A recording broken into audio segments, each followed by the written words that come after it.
नमस्कार फ्रेंड्स, मध्ये आपलं स्वागत आहे। आज आहे आपला होळीचा दिवस आणि आज आपण जाणार आहोत नैवेद्य द्यायला। तर त्यासाठी स्पेशली आमच्याकडे नैवेद्य दिला जातो।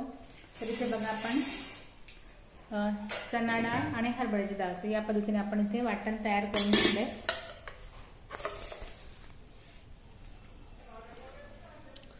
या वाटणाचं आपण चपाती जशी आपण चपाती इथे टाकतो चपाती लाटायची आहे, त्यात सारण भरायचं आहे आणि हिला या पद्धतीने इथे बघा मी रेडी करून घेतले। या पद्धतीने आपल्याला हे सारण भरून घ्यायचंय। त्यानंतर याला आपण वाफवून घ्यायचंय। वाफवल्यानंतर कट करून याला आपण परत तळणार आहोत। तसं मी परत नैवेद्य तयार झाला की तुम्हाला पूर्ण इथे दाखवणार आहोत। आजचा मी ब्लॉग तयार करते। नंतर आपण जाऊया होळीच्या ठिकाणी जिथे की आपलं होलिका दहन होणार आहे, तिथे सुद्धा आपण नैवेद्य द्यायला जाणार आहोत। तर इथे बघा आपण नैवेद्याचं ताट तयार केलंय।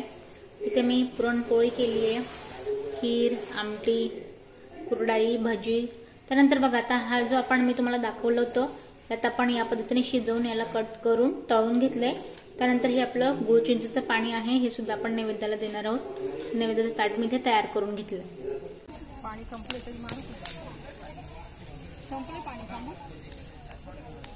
संपला मग त्याच्या ताटाजवळ थांब, ते पूजा करून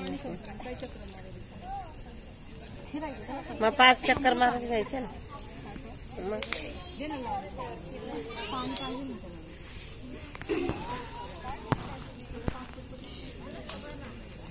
झालं।